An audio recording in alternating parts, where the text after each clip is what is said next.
early, reducing the number of issues that even come to the FCC. Second, consumers and innovators have a right to send and receive lawful Internet traffic, to go where they want and say what they want online, and to use the devices of their choice. Thus, the proposed framework would prohibit the blocking of lawful content, apps, services, and the connection of non-harmful devices to the network. Third, consumers and innovators have a right to a level playing field. No central authority, public or private, should have the power to pick which ideas or companies win or lose on the Internet. That's the role of the market and the marketplace of ideas.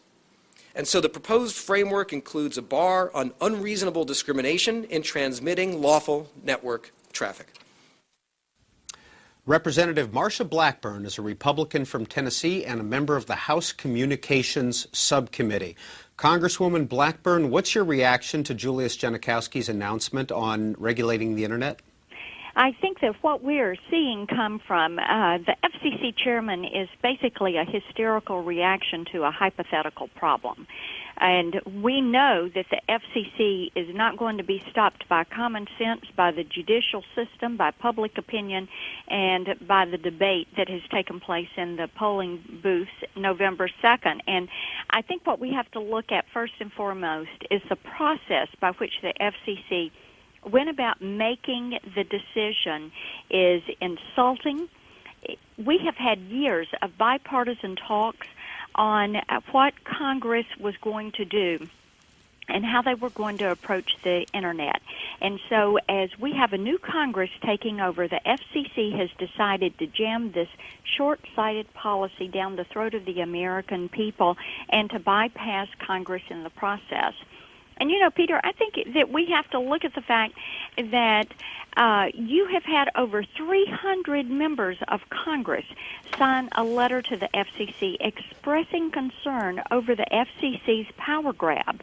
And when there was a net neutrality bill, which is the warm, fuzzy name they give to this government takeover of the Internet, or as I like to call it, the fairness doctrine for the Internet, you had Congressman Markey's net neutrality bill only had 27 co-sponsors, but you had 300 members on a bipartisan basis sign letters opposing the FCC interfering with the Internet. And what we're going to have to do is stop big government power grabs, and this is just another one that we are seeing the Obama administration try to carry out. Well, Representative Blackburn, what can Congress do? Well, what you're going to see happen is this.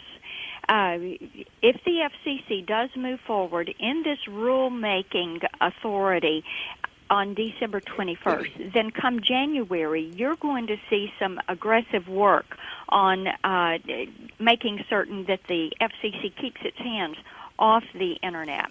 I have had, I will refile my legislation, H.R. 3924, which is a bill that I've had to prohibit the FCC from enacting net neutrality regulations. And this is a debate that should be held in Congress. It should not be held at the FCC.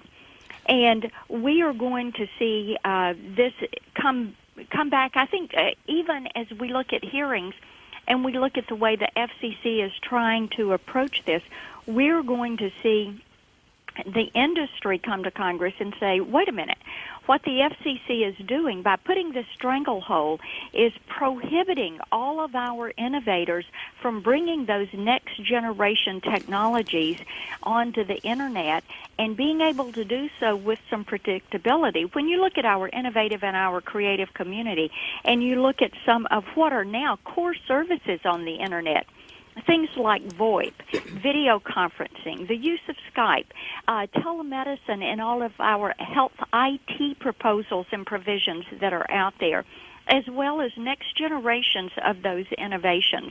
We want to make certain that those innovators can move those services onto the Internet and onto that pipeline with predictability, with a certain amount of certainty.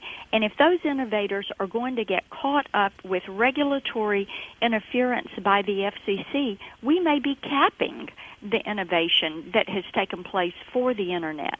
Now, Congresswoman, a couple of the large business groups have offered their tepid support, including the cable operators and the Open Internet Coalition, which represents the Googles and the eBays.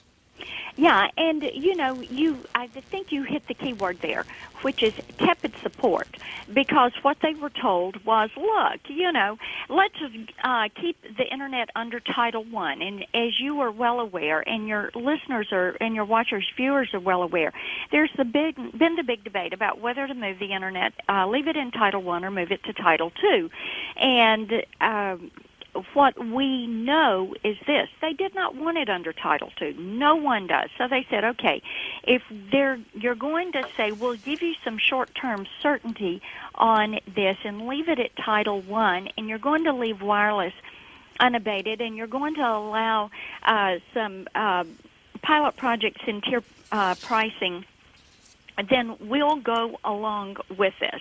But I think that what we are hearing from more people is there are several concerns that they have. One is the legality, and you can go back to the Comcast decision on this.